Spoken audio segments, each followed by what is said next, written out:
Welcome to a special event release of the Sound of Movement podcast. In this 7-part series, we will reveal why conventional stretching methods are dead and introduce you to the 5 steps to unlocking peak strength and flexibility in adulthood. Strap yourself in and get ready. This is the Flexibility Blueprint 2023 edition.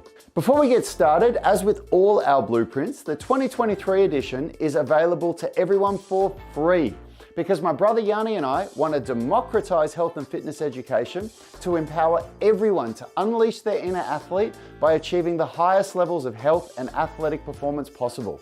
So please, support us by liking and leaving a comment on the video if you're watching on YouTube. Give us a 5-star review on whatever podcast platform you're listening to, and please give us a Google review if you haven't done so already. And most importantly, if you learn something or benefit from this episode, chances are someone you know would too. So pretty please, with a sprinkle of sugar on top, share the content with your inner circle by clicking that little button below the stream window on Spotify or below the video window on YouTube, and then send it to one of your friends. Do that right now. It would mean the world to Yanni and I promise it will mean a lot to your friends. Welcome to episode 4 of this 7-part series where we are introducing the 2023 version of the Flexibility Blueprint. It's going to be released in September. You can click you can see the official release date in the description of this video or podcast. And if you're watching or listening to this after the fact, you can download it now. So go ahead and download that Flexibility Blueprint. It's going to teach you more about flexibility training than anything we've done before. And more importantly, it's going to demystify all of the clutter in your head about all this stuff that you've been watching on YouTube but aren't really putting into action because you don't know if it's right for you now, you don't know how to put a program together. It's going to just get rid of all of that and show you exactly what you need to focus on based on whether you're stage 1 flexibility, stage 2 flexibility, or stage 3 flexibility, and so that you can have a real breakthrough in the next 28 days. And hey, if you haven't done so yet, please hit that share button, copy the link, send it on to one of your friends. Do that right now, please. It would mean the world to us, and it's the only ask that we have for giving out all this free content for you guys. So take a moment, do that now, hit the share button, copy the link, send it on. All right, today we're talking about point 2 in the Flexibility Blueprint, which is to supercharge your workouts by training opposing muscle groups. So this is about the concept of when you do strength training, training push with pull, training the opposing muscle groups. So the muscles that lift your shoulders up versus the muscles that pull your shoulders back. And there's some pretty incredible things that actually happen within the nervous system when you train opposing muscle systems set for set within the same workout. It's even different when you train one set of a shoulder press, then one set of a pull-up, versus if you do all 3 or all 5 sets of your shoulder press or pull-up, and then you go into your posing movement. It even works differently when you do that. So that's what we're talking about today. And it's actually pretty cool because you can use strength training to get more flexible. Yeah, absolutely. Due to the relationship with the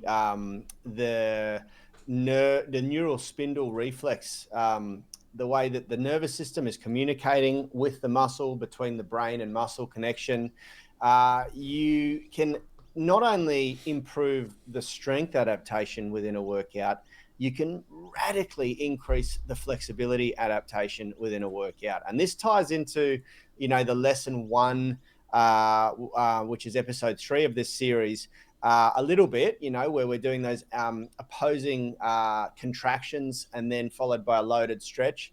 But this takes it one step further. And I actually was introduced to this theory the first by the late Charles Poliquin when we were doing the PICP certification course, the Poliquin Institute certification course. And he did these drills with the demonstration we did was when we were doing max lift bench press.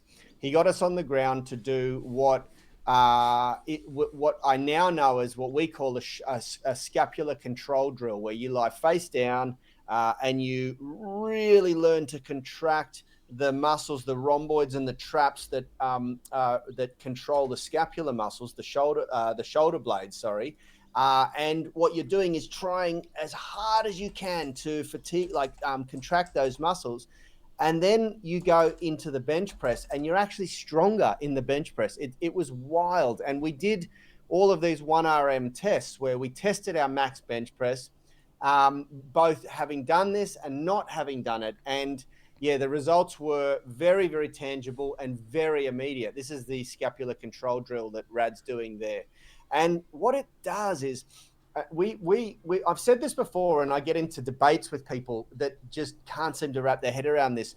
When you don't have the mobility to do a movement, the body somewhat fights itself because you've got every joint has an agonist and an antagonistic muscle system. And if one of those systems is out of whack, whether it be through weakness, Charles used to refer to it as a length tension compromise, meaning that either the muscles are having problems lengthening or they're having problems tightening and creating tension. So it's weakness. Basically, it's a flexibility issue or it's a strength issue. If you've got a compromise in a joint, the body fights itself to try to create this, what's referred to in engineering as a force coupling around a joint to stabilize that joint. And what that fight does is it restricts your maximal output, your ability to demonstrate maximal strength, power. And so doing this, releasing that spindle reflex and allowing for the range of motion to be restriction free dramatically upregulates your ability to produce force in that movement. And it's quite shocking to see it and feel it and experience it firsthand. But what it does to flexibility is really, really amazing. And at the time when I learned it, we weren't doing it to demonstrate increases in mobility or flexibility. We were doing it to maximize our strength output. But now that I know how it works, we use it in Unity Gym to also maximize our flexibility output and mobility. And it's a great little hack. Beyond that, it actually increases the efficiency of your workouts when you train opposing muscles. Like, for instance, the example Rad did there, instead of doing 4 or 5 straight sets of a vertical press and having to rest, 60 to 90 seconds between each of those sets, and then once all of those 4 or 5 sets are done, you move on to your next exercise, where in this example would be the opposing movement. So pairing maybe a pull-up with an overhead press or a bench press with a horizontal row or a seated row or a bent over row, you will actually dramatically improve how much you can lift. The fatigue, the neurological accumulative fatigue doesn't set in as quickly, and you end up getting more weight, more reps at a higher weight over that workout. It's quite astonishing. And I would challenge anyone to try it out. Do a workout for your bench press and your row doing straight sets, and then do a workout with your bench press and row having the same rest, but doing alternating sets, where instead of doing your 4 sets on bench and then moving to your row, you do bench, row, bench, row. Use the same protocols, so the same amount of rest between each, and I guarantee you'll have a better outcome doing alternating sets. Yeah, and the reason why this works is because some of the nervous system, some of the spindles within the nervous system, so between the spinal cord and the muscles, that are there, that their function is to activate muscles when they sense that we're going to a range that's unsafe. Some of those actually shut down when you are doing the opposing movement. So the muscles the nervous sensory system spindles that prevent your shoulders from lifting up like this and restrict that range, some of them actually shut down when you're pressing a heavy weight and doing a shoulder press, and vice versa. And the same happens in every joint in the body. And so that's a really, really basic description of how this works. But if you want to know a much better description of how that works and why it happens, then download the Flexibility Blueprint, where we go much deeper into that in lesson 2. And we're definitely hitting our running out of time here, Yanni. So do you have any final thoughts that you'd like to talk about for this one? No. I will just reiterate again for those who are working through this series that this is, what I would call a stage 2 or stage 3 concept. If you're just starting out, focus on stage 1 concepts, which is really well outlined. That's the whole purpose of the flexibility blueprint, not just to teach these stages, but it's also really designed to help you identify what stage you're at in your flexibility development or strength development. It applies to both. And, if you're at stage 1, just embrace stage 1 learning and focus on what's relevant, only what's most relevant to you at stage 1. Don't worry about the really advanced techniques that are really more specifically made available to people at stage 2 and stage 3. Yeah, absolutely. That's the whole purpose of the flexibility blueprint, to teach you what stage you're at and get you hyper focused on what you should be working on. So I hope you enjoyed that. If you haven't yet, hit that share button, copy the link and paste it into a message to send to a friend that you think would enjoy it. You might give them something that really changes their life.